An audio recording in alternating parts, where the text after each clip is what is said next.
Deixa eu fazer uma introdução aqui para os irmãos do que nós vamos falar.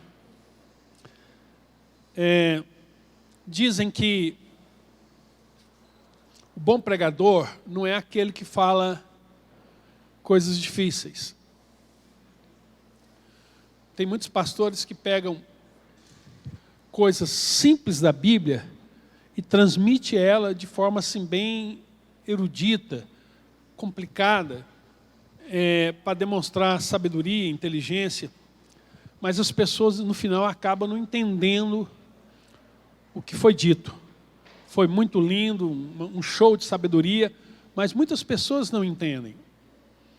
Dizem que o bom pregador é aquele que faz como Jesus, que fala de coisas muito difíceis, muito complicadas, de uma forma simples, que as pessoas entendam. Então, eu vou falar com os irmãos aqui algo muito complexo, algo muito difícil. Eu nunca fiz isso aqui nessa igreja, jamais eu fiz isso aqui. E o desafio que cai sobre mim é falar assim, pelo menos assim, de uma forma que todos vão entender. E eu não vou aprofundar, vou falar bem superficialmente. Mas depois, caso algumas pessoas queiram, nós possamos até abrir um grupo de estudo para falar disso aqui, entrar mais adentro. Porque no culto aqui não dá para a gente falar isso. O livro do profeta Daniel, ele é considerado um homem muito sábio, né? Na Bíblia fala de 3 homens que foram extremamente sábios: Salomão, Eitan e Daniel. Eitan ou Ita, né? Eu gosto muito desse nome. Naquele filme Missão Impossível lá, o Tom Cruise usa esse nome, né? Eitan, ou Ita, de acordo com a tradução, ele foi um salmista, um conselheiro, e a Bíblia o tem como um dos homens mais inteligentes que já pisou nessa terra. A sabedoria de Salomão era uma sabedoria para governo, para gerenciar, para administrar, para governar a nação. E a sabedoria de Daniel era de desvendar os mistérios, os segredos de Deus. E vocês vão entender isso aqui. Daniel falou coisas que foram acontecer anos depois, numa precisão assim fantástica. Quando Alexandre o Grande chegou na Palestina para conquistar toda a Palestina, os judeus saíram ao encontro de Alexandre e mostrou para ele o livro do profeta Daniel. E mostrou aqui o que Daniel tinha falado acerca de Alexandre anos antes de Alexandre nascer. As coisas são tão precisas que Alexandre, quando viu aquilo, ele ficou assim, impactado de saber que a Bíblia falava dele antes dele nascer. E foi aí que ele mandou traduzir a Bíblia do hebraico para o grego. Nasce então a versão da Septuaginta. Ele chama 70 escribas, 72 na verdade, né? 6 de cada tribo, os mais eruditos, para traduzirem a Bíblia para ele na versão grega, para que a Bíblia pudesse ser conhecida, para que ele pudesse ler, e também para que os gregos, né, os povos de língua grega, os helenistas, também pudessem conhecer. Só que ele não falou só de Alexandre. Ele falou do Império Romano, ele falou dos dias que nós estamos vivendo, do que está acontecendo hoje, agora no mundo, e as coisas que vão acontecer daqui a pouco tempo. E eu quero compartilhar assim, bem por cima com vocês essas coisas. Então, uma coisa importante vocês saberem é o seguinte: quando essa questão de tempo, né? Deus não está sujeito ao tempo. Eu sempre falo isso para os irmãos. a história da humanidade foi escrita por Deus antes da fundação do mundo.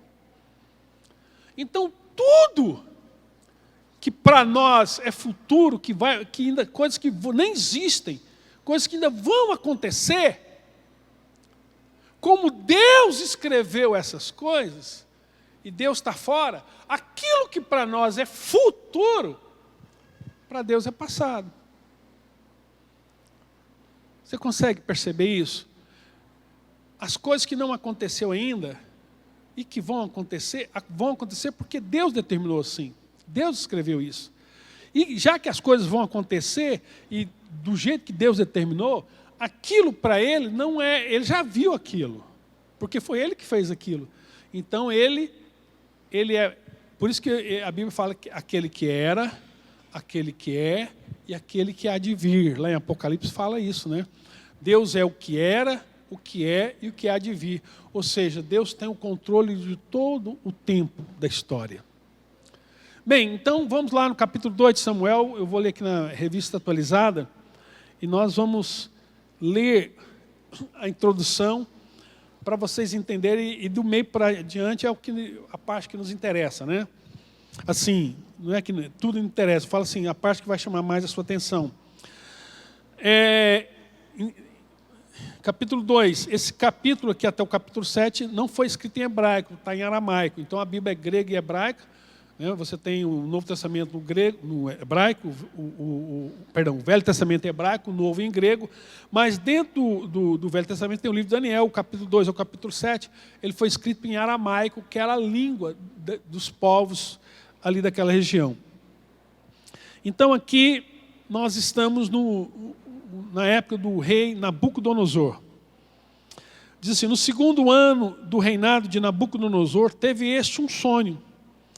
O seu espírito se perturbou e passou-lhe o sono. Quer dizer, ele não conseguiu mais dormir. Então o rei mandou chamar os magos, os encantadores, os feiticeiros, os caldeus, para que declarassem ao rei quais foram os sonhos que quais foram os sonhos.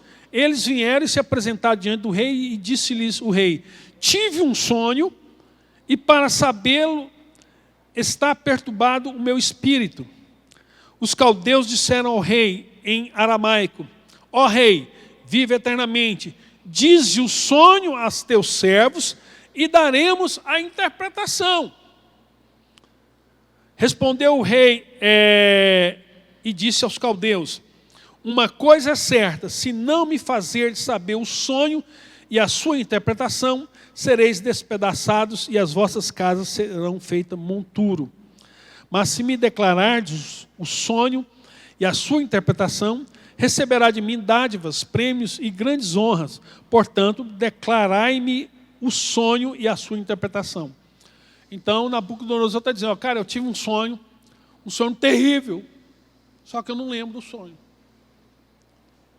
Vocês são as pessoas mais inteligentes do mundo, de todas as nações. Eu quero que vocês contem para mim o que foi que eu sonhei e depois contem para mim o que tudo aquilo significa. Aí os caras, não, conta para nós o sonho que nós vamos contar a interpretação. Ele, não, vocês estão querendo me enganar. E se vocês não contar para mim o sonho que eu sonhei, eu mato todo mundo. Todo mundo morre. Né? Ele diz, se eu contar um sonho para vocês, vocês vão falar qualquer coisa aí e eu não tenho como provar. Então eu quero saber qual foi o sonho que eu tive. Versículo 7. Responderam segunda vez e disseram, diga o rei o sonho a seus servos e lhe daremos a interpretação. Tornou o rei e lhe disse, bem percebo que quereis ganhar tempo, porque vedes que eu disse está resolvido. Isto é, se não me fazeis saber o sonho, uma só sentença será a vossa. Pois combinastes palavras mentirosas e perversas para proferirdes na minha presença, até que se mude a situação. Portanto, dizei-me o sonho e saberei que podeis dar-lhe a interpretação. olha só a resposta dos sábios, né? Responderam-lhe os caldeus na presença do rei e disseram: não há mortal sobre a terra que possa revelar o que o rei exige.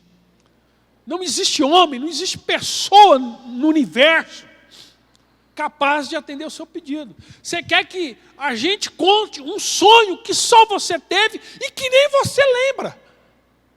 Não existe pessoa no mundo que vai atender essa necessidade sua.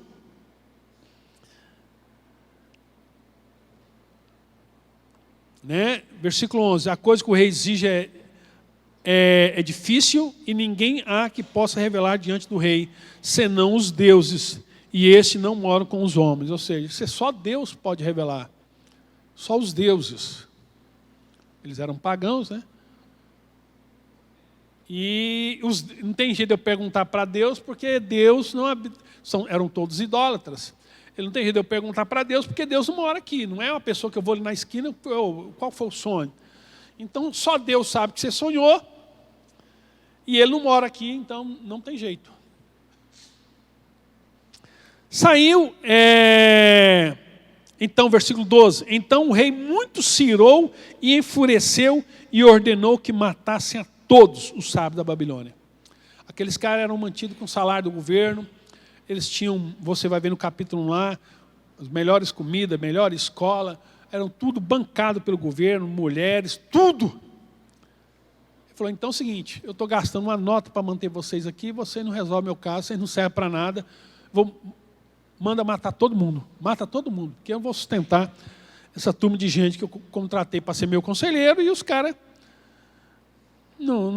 agora que estou precisando de um conselho, e ele acha que isso é uma coisa simples de resolver, né?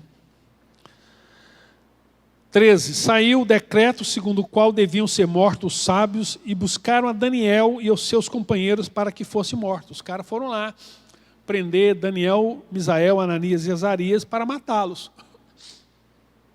Porque também, apesar de serem jovens, mas eles haviam sido deportados recentemente, foram levados, porque o Nabucodonosor fazia o seguinte, irmão, é uma prática que o império antes dele, os assírios, fazia.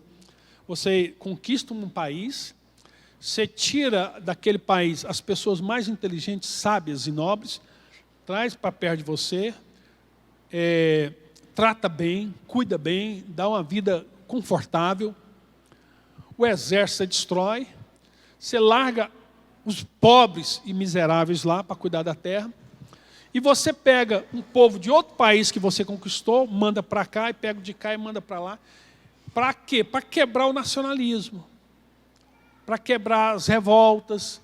Então, quando você abre sua fronteira e mistura nações, olha só, talvez alguém já começou a pegar aqui. Não é isso que está acontecendo com a Europa?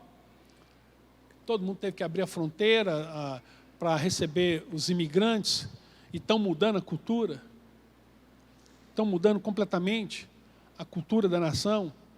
Quem vai na França hoje fica assustado com a insegurança. Tem ruas que a polícia não entra. Eles param, está infestado de muçulmano, eles pegam ruas principais, na hora do rush, eles se ajoelham no chão lá e começam a orar, e a polícia não pode fazer nada. Então, isso está acontecendo no mundo inteiro.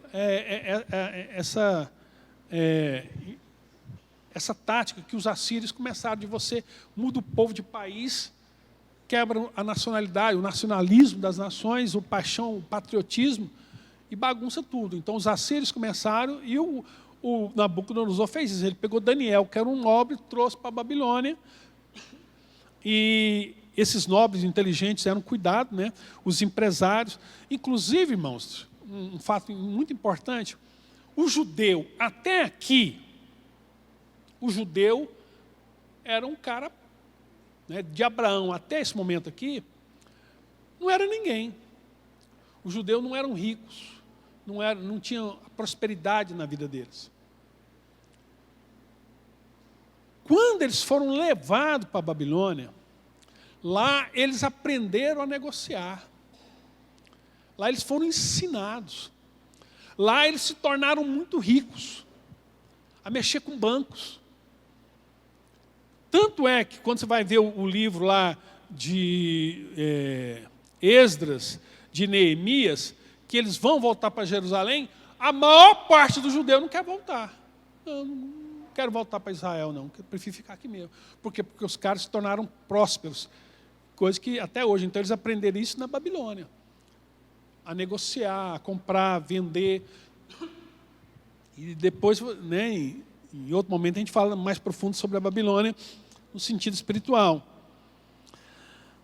Versículo 14. Então Daniel falou avisada e prudentemente a Arioque, chefe da guarda do rei, que tinham saído para matar os sábios da Babilônia. E disse a Arioque, encarregado do rei, por que é tão severo o mandado do rei?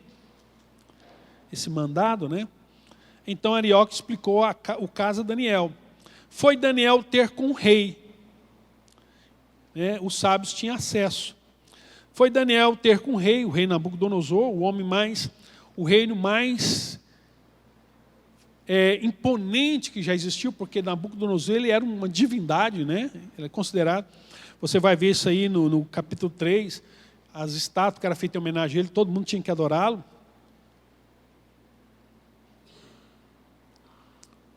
Foi Daniel ter com o rei, ele pediu que designasse o tempo, e ele revelaria ao rei a interpretação. Daniel falou, olha, me dá mais um tempo, deixe-me, eu vou orar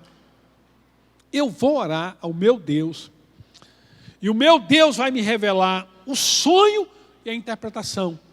Mas deixa eu jejuar, deixa eu orar, eu vou entrar em intercessão com os meus discípulos, o Misael, Ananias e o Azarias, e eu vou te trazer a resposta aqui.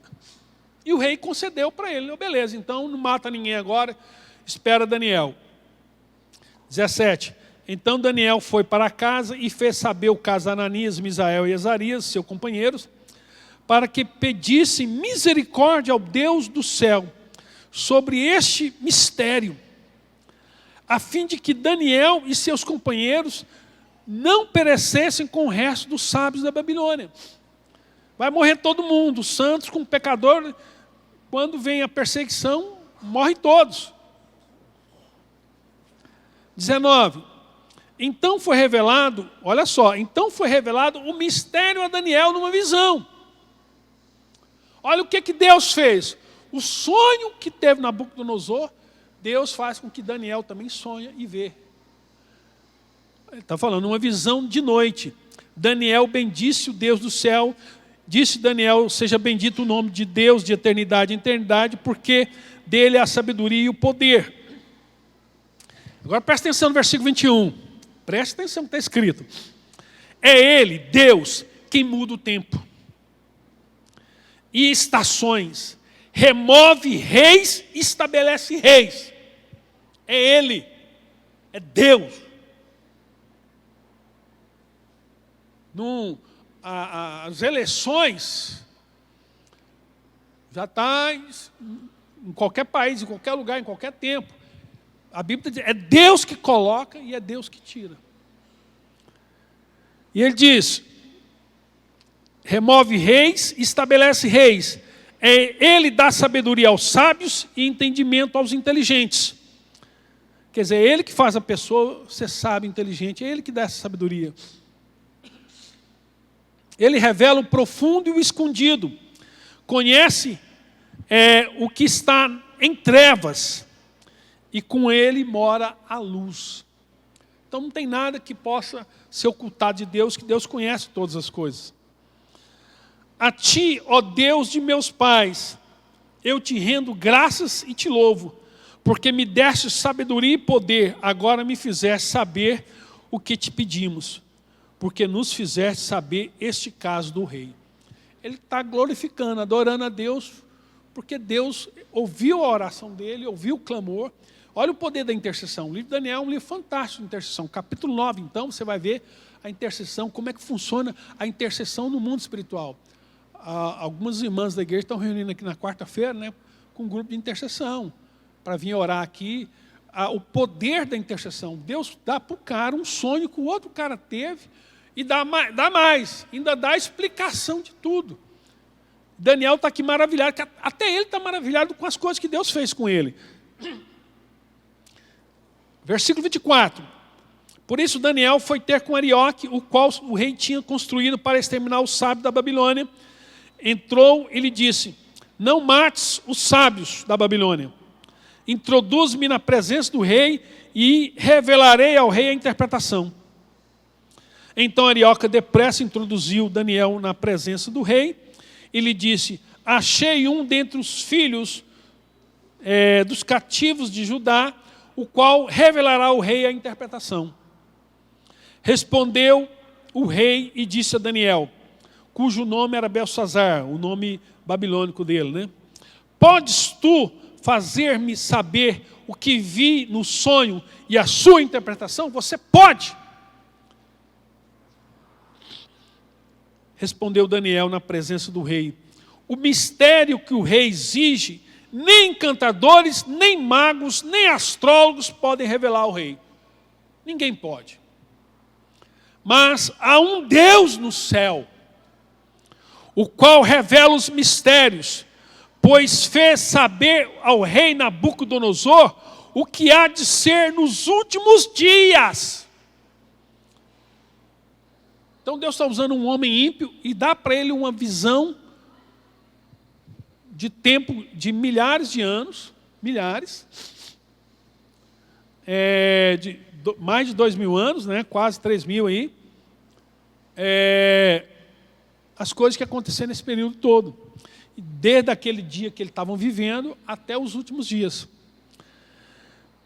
Ele diz, o teu sonho e as visões da tua cabeça, quando estavas no teu leito, são estas. Então, eu vou te contar agora o que foi que você sonhou, depois eu conto o que significa.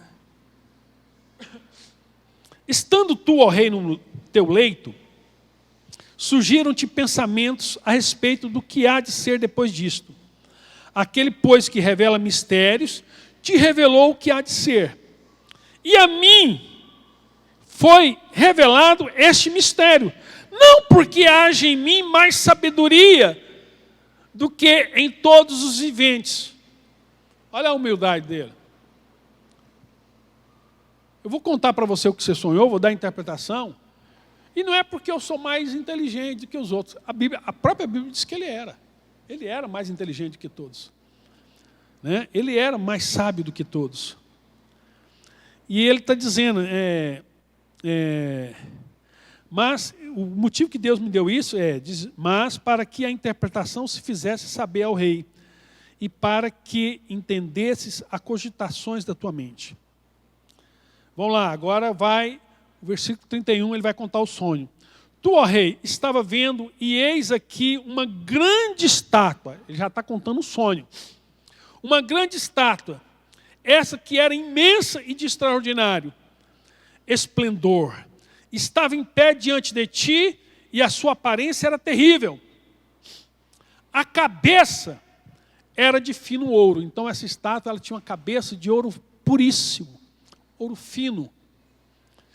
Foi isso que você viu, uma estátua com a cabeça de ouro, o peito e os braços de prata, o ventre e os quadris de bronze, as pernas de ferro e os pés em parte de ferro e em parte de barro.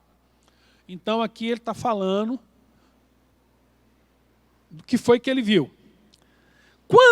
34, quando estavas olhando, uma pedra foi cortada sem auxílio de mãos e feriu a estátua nos pés de ferro e de barro e os esmiuçou.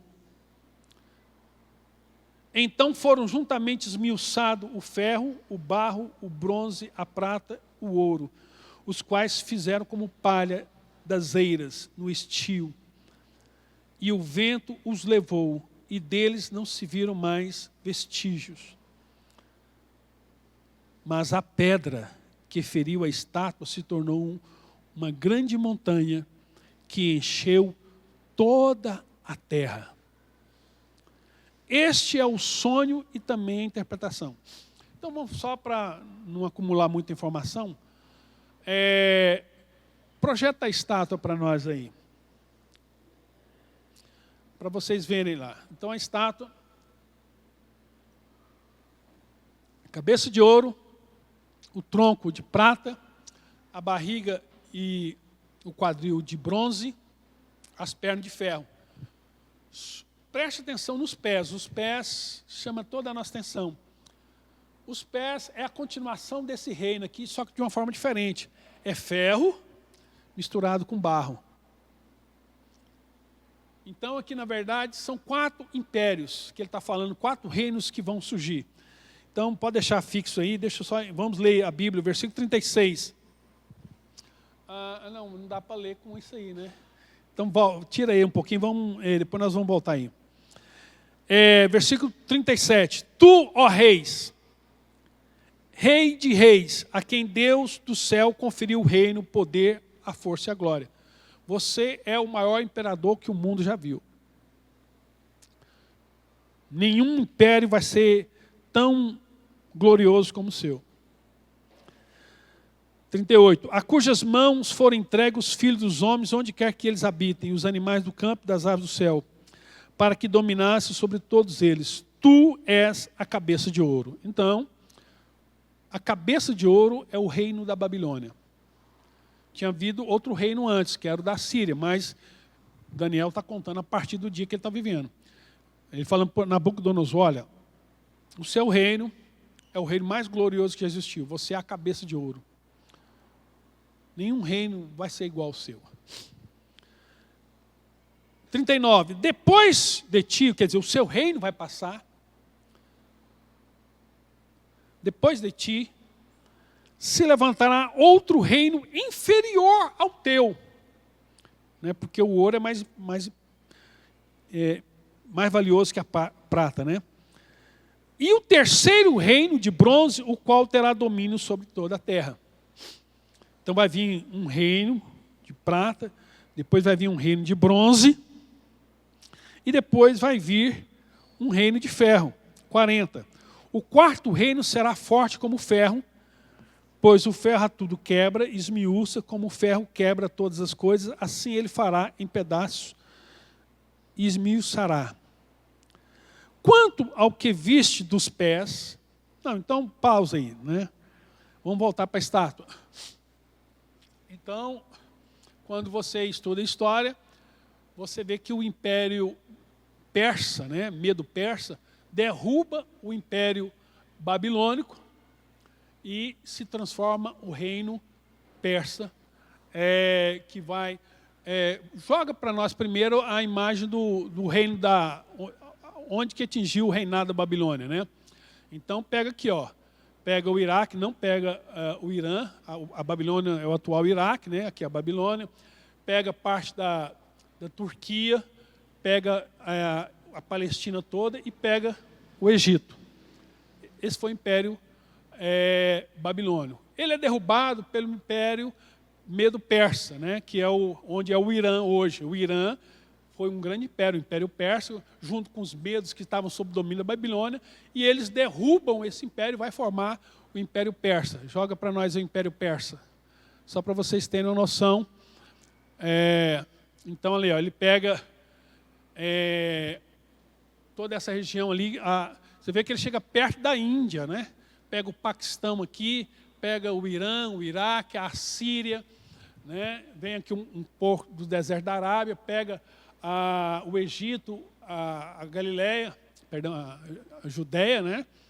A Palestina toda, e pega lá também toda a Turquia, atual Turquia, e um pedaço da Europa. Eles pegam um pedaço da Grécia ali. Então o Império Persa é o império que derruba o Império Babilônio. Então ele é o peito, a prata, né? Vem um outro império e derruba o Império Persa. Isso é tudo história, né? Que é comandado por Alexandre, o Grande. Ele morreu com 33 anos.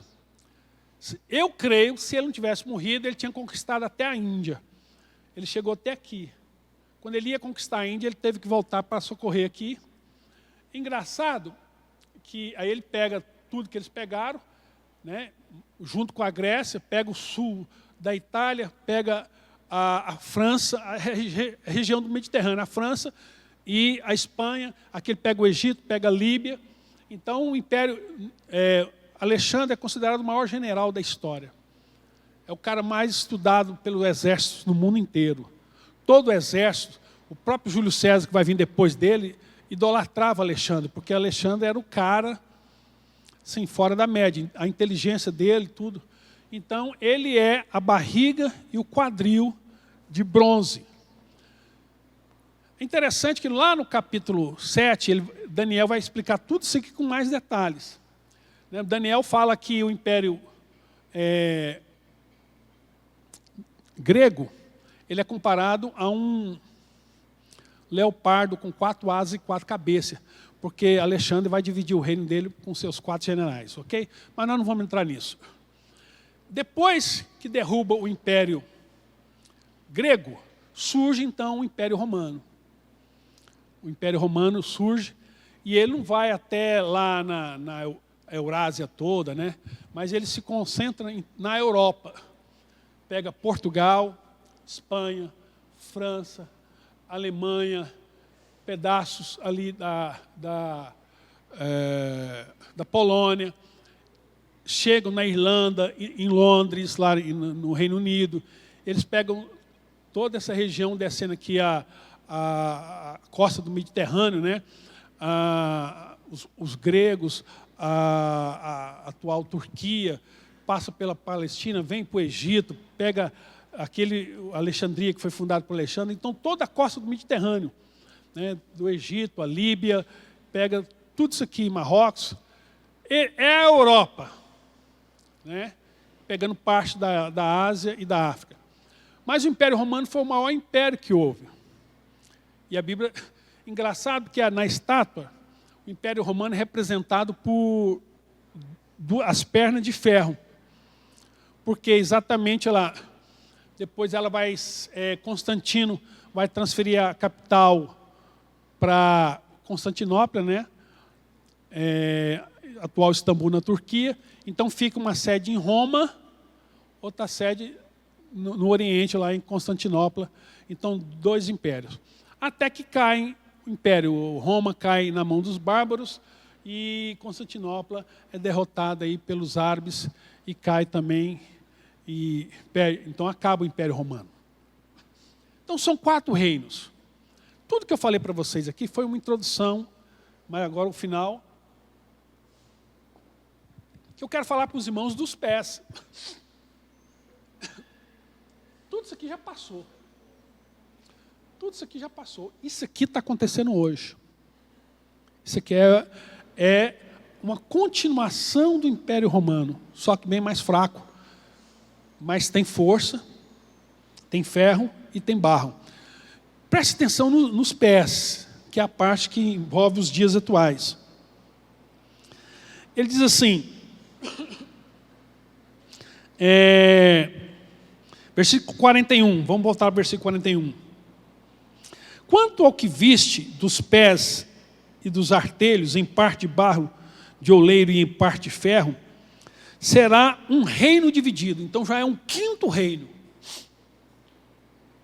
Já é um 5º reinado que é fruto do Império Romano. Um reinado que vai surgir na Europa.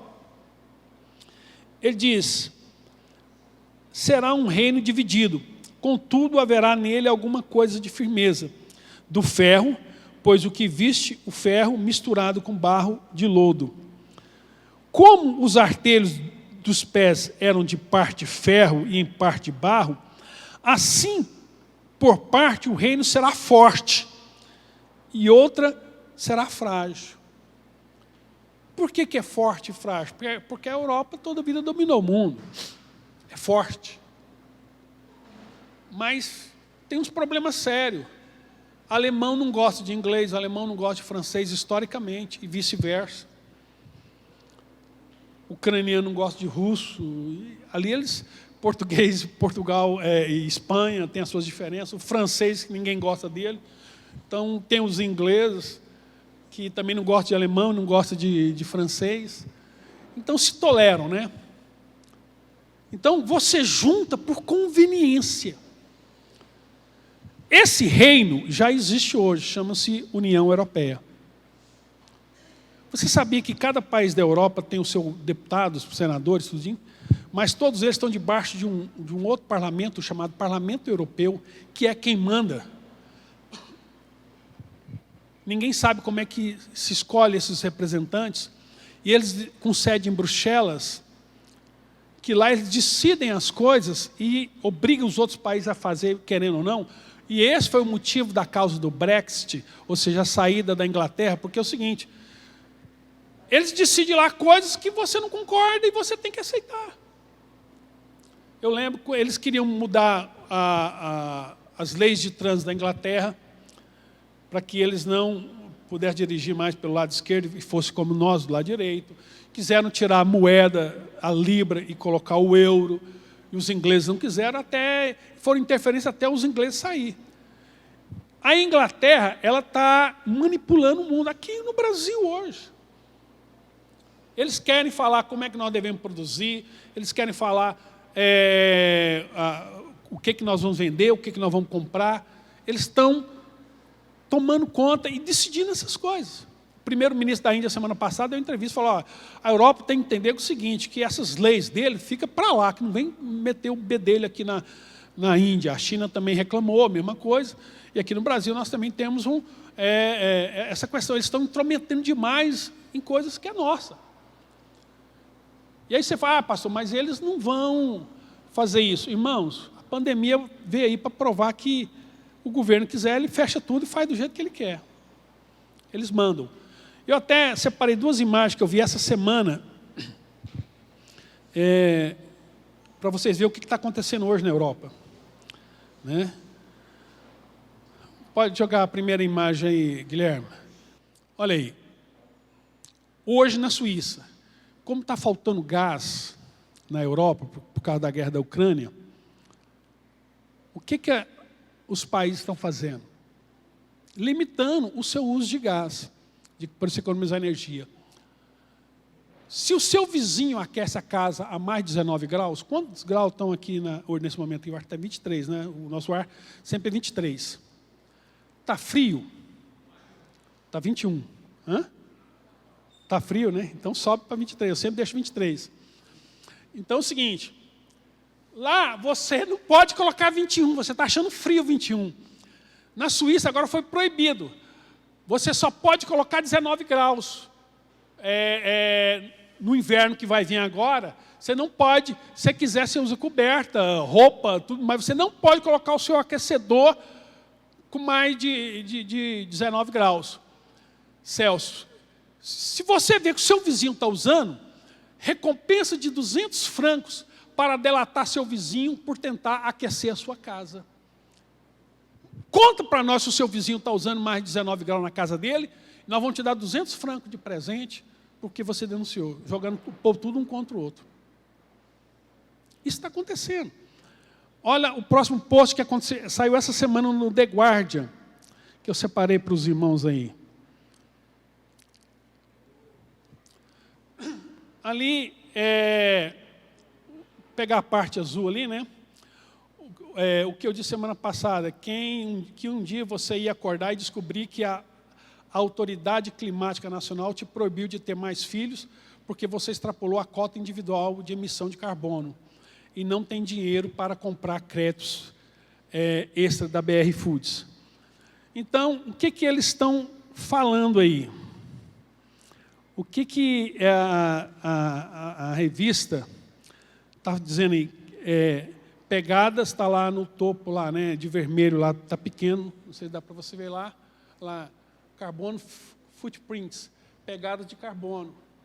Então, ele está dizendo aí o seguinte, quer combater as alterações climáticas? Tenha menos filho. Você está produzindo, Laís, você tem 3 filhos, absurdo, não pode. É um filho só, se puder ser nenhum, melhor ainda. Você está destruindo, você está gerando filho, seus filhos estão destruindo o planeta. Né? Seus filhos estão porque quando eles comem, eles peidam e afeta a camada de ozono e não dá certo. Não tenha filhos. Tenha menos filhos. Depois ele está dizendo as próximas melhores ações. Venda o seu carro. Está lá, venda o seu carro. Evite voar. Evite usar avião, porque avião usa... Então, para de viajar. Não viaja, não. Pare de viajar. Clareia mais para nós aí, né? E seja vegetariano. Isso aqui, irmãos, e ele fala aí, né, que é a segunda, o seu estilo de vida verde, você escolhe essas coisas. Hoje eles estão incentivando isso. Mas a Europa hoje, isso aqui está pegando para o mundo inteiro. Isso está pegando para o mundo inteiro. Eles estão colocando essa norma. Então, qual que é o próximo passo, uma coisa que está sendo defendida no mundo inteiro agora? Eles escolherem uma governança mundial, igual está em Bruxelas lá hoje, para a Europa, essa governança alcançar o mundo inteiro. O mundo inteiro tem um governador que manda em tudo. E teve um candidato a presidente da República recentemente, deu uma entrevista falando o seguinte, olha, não adianta a ONU decidir lá, chega aqui o nosso parlamento não, é contra, não, aí não aprova. Nós temos que ter uma governança mundial, onde o que eles resolvam lá, todo país é obrigado a obedecer. Uma governança mundial para mandar em tudo. Então, e sobre essa governança mundial, que é o que estamos prestes a acontecer, que é a Europa exercendo o poder dela sobre o resto do mundo, eu quero finalizar aqui lendo esse texto aqui. Mas antes de eu finalizar, deixa eu fazer uma pausa. O capítulo, não dá para a gente ler tudo, mas eu quero ler só 2 Tessalonicenses, capítulo 2.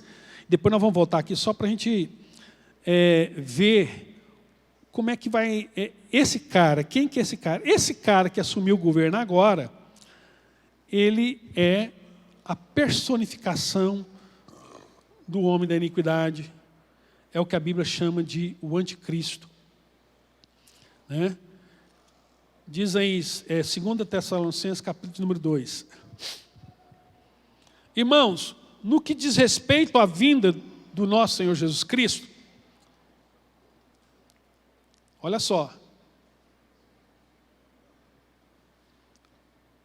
A nossa reunião com Ele, nós vos exortamos que não vos demovais da vossa mente com facilidade. Ou seja, no cuidado para você não cair em heresia aí. Nem vos perturbeis, quer por espírito, quer por palavra, quer por epístola, como se procedesse de nós, supondo que tenha chegado o dia do Senhor. Ninguém de nenhum modo vos engane, porque isso não acontecerá sem que primeiro venha a apostasia. A Europa evangelizou o mundo. Hoje a Europa está considerada um continente pós-cristão. Não são mais cristãos. Então ele está dizendo, primeiro vai ter que vir a apostasia. E seja revelado o homem da iniquidade. O cara que vai governar ali e que vai querer mandar no mundo inteiro. Paulo chama de homem da iniquidade, isso que é Novo Testamento. O filho da perdição, quer dizer, o filho do capeta, o filho de Satanás. O qual se opõe e se levanta contra tudo que se chama Deus, ou é objeto de culto, a ponto de assentar no santuário de Deus, ostentando-se como se fosse o próprio Deus. Ou seja, esse cara vai se rebelar contra toda a expressão de cristianismo, contra a palavra de Deus, contra as expressões de fé, contra tudo que fala Deus, e ele vai dizer que Deus é Ele. E é Ele que manda. E é Ele que manda. Lá em Apocalipse 13, ele vai ter tudo que eu estou falando para vocês, vai repetir na Bíblia. Em Apocalipse 13 também fala que quando esse cara vier, ele vai ter o controle da moeda do que você compra e o que você não compra. Você vê aqui na nossa oferta agora, poucas pessoas colocaram dinheiro vivo. A tendência é que acabe, que fique dinheiro digital. E lá fala que ele vai controlar o seu dinheiro, o que você pode comprar ou não comprar. Os cartões de crédito agora vão qualificar o que você faz com o mercado, eles vão ver lá quanto você está gastando de carbono e você vai ser punido porque você está destruindo o planeta. Então ele diz lá que esse cara, ele vai perseguir tudo que é cristão, né? 5, não vos recordais de que ainda convosco eu costumava dizer-vos essas coisas, agora sabeis que o que o detém, para que ele seja revelado somente na ocasião própria. Ou seja, ele não pode, o que está detendo ele? As nossas legislações, as nossas leis. Isso está dificultando para ele. Com efeito, o mistério da iniquidade já opera e aguarda somente seja afastado aquele que agora o detém. As pessoas que ainda têm, que usam do governo e que não deixam essas coisas acontecer. 8, então presta atenção. Então será de fato revelado o iníquo, né, o filho da perdição, o iníquo, com quem o Senhor Jesus matará com o sopro da sua boca e o destruirá pela manifestação de sua vinda. Está falando que esse cara, quando ele chegar nesse lugar, Jesus Cristo virá e vai destruir esse cara, vai matar ele com a sua palavra, com o poder da sua boca, né? Ora, o aparecimento do iníquo é segundo a eficácia de Satanás, com todo o poder e sinais e prodígios da mentira. Ele usa a mentira para se promover. E com todo engano de injustiça aos que perecem, porque não acolherem amor da verdade para serem salvos. Por esse motivo, pois que Deus lhes manda a operação do erro para darem crédito à mentira. Então muitas pessoas vão seguir porque vão estar possuídas por um espírito de engano, um espírito de medo, de engano, que vão desacreditar tudo que está na Bíblia, vão questionar tudo, vão proibir, né? A fim de serem julgados todos quantos não deram crédito à verdade, antes, pelo contrário, deleitaram-se com a injustiça. Então, antes da vinda de Jesus, esse cara aparece. Está tudo pronto. Já tem um parlamento europeu lá em Bruxelas, já está mandando a Europa e está colocando sanções sobre vários países, como o Brasil. Voltando para o texto, para nós encerrarmos lá, então fiz essa pausa aqui para os irmãos verem a manifestação do anticristo, mas o que interessa para nós é o final. Então, às vezes você fica, pastor do céu, o que é isso? Que loucura, eu vim para a igreja para sair daqui alegre, você está me matando o coração com essas coisas, pelo amor de Deus. Então, eu vou te alegrar agora. Quer ver se você está assustado, ou talvez tenha alguém assustado aqui, não sei. Mas olha só, versículo 43 de Daniel 2. Quanto ao que viste de ferro misturado com barro, de lodo, misturar-se-ão mediante a casamento, ou seja, alianças. Esses países têm interesses em comum. Mas não se ligarão um ao outro. Quer dizer, a aliança é só de conveniência. Assim como o barro e o ferro não mistura com, assim como o ferro não se mistura com barro. Amém. Chegou a parte boa. 44. Mas nos dias desses reis, quando a Europa tiver, o anticristo estiver reinando, através da União Europeia, e é o que a Bíblia está dizendo. A Bíblia está falando isso aqui. Há 2.500 anos atrás, 2.600 anos, a Bíblia está falando que o império, ela matou todos os impérios. O capítulo 7 ele vai detalhar, ele detalha coisas impressionantes. Capítulo 13 de Apocalipse, capítulo 24 de Mateus. Mas a Bíblia fala lá do pé de barro e de ferro, quer dizer, o ressurgimento do Império Romano. E olha só o que ele diz aqui, versículo 44. Mas nos dias desses reis, o Deus do céu suscitará um reino que não será jamais destruído. Vai vir um novo reino que nunca poderá ser destruído. Este reino não passará a outro povo, esmiuçará e consumirá todos estes. A pedra. Irmão, sabe o que é aquela pedra que vem e bate? Daniel está falando, a Bíblia fala em Apocalipse 13, a pedra de Jesus. Jesus vai ser lançado com a vinda dele e vai destruir todos esses impérios. Eles vão ser passados, como diz aqui, nós lemos lá aquela hora lá, no versículo 35, volta para nós no 35. Então foi juntamente esmiuçado o ferro, o barro, o bronze, a prata, o ouro, os quais fizeram como palha e eles no estio. O vento levou e deles não se viram mais vestígio. Acabou. Então na volta de Jesus isso tudo vai, esses impérios vão deixar de existir, vão acabar. Jesus é a pedra que vem e diz o texto lá que a pedra cresce, toma conta de toda a terra. Jesus vai estabelecer o reino dele na terra, né? Como diz o Salmo, a oração do Pai Nosso. Pai nosso que estás no céu, venha a nós o teu reino. É a chegada do reino do céu. 45, último versículo. Como viste que do monte, o pessoal do louvor pode subir. Como viste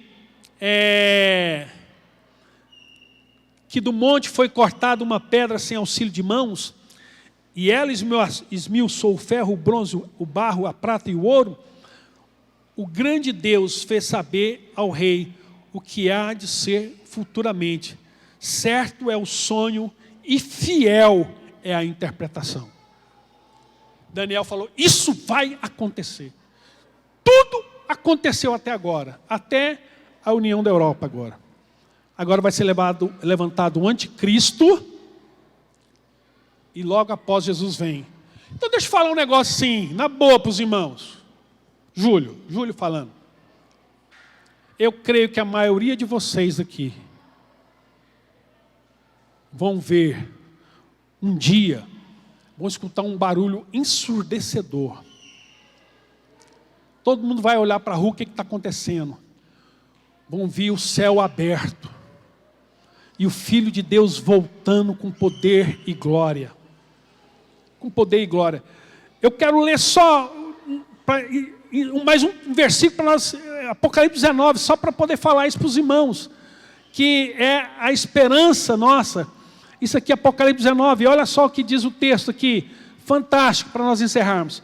E eu não vou falar mais, quem quiser depois nós podemos juntar um grupo de estudo para entrar, aí nós vamos entrar assim lá embaixo mesmo, tudo, né? Apocalipse 19, versículo 11. E vi o céu aberto, e eis um cavalo branco, o seu cavaleiro se chama Fiel e Verdadeiro, e julga e peleja com justiça. Os seus olhos são chama de fogo, na sua cabeça há muitas diademas, tem um nome escrito que ninguém conhece senão ele mesmo. Estava vestido com um manto tinto de sangue, e o seu nome se chama Verbo de Deus. E seguiam-nos o exército dos céus, a igreja, né?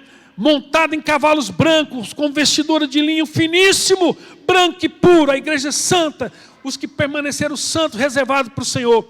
Sai, versículo 15, sai da sua boca uma espada afiada, para com ela ferir as nações. E ele mesmo a regerá com cetro de ferro, pessoalmente pisa o lagar da ira do vinho, do Deus Todo-Poderoso. Presta atenção, tem um manto, e na sua coxa um nome escrito, Rei dos Reis e Senhor dos Senhores. Acabou!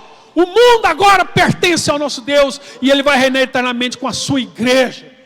Então, irmãos, deixa o anticristo vir, prepara, nós vamos bater de frente com ele, vocês vão ver. Nós vamos ver, prepara a sua vida, se santifique, porque ele vai perseguir a igreja, ele vai matar cristão, não vai dar para nós lermos aqui, você lê Apocalipse 13 lá, você vai ver, ele vai matar os crentes, ele vai perseguir, ele vai pelejar, mas no fim, irmãos, todos nós vamos vencer pelo sangue do Cordeiro. Aleluia, quantos creem nisso?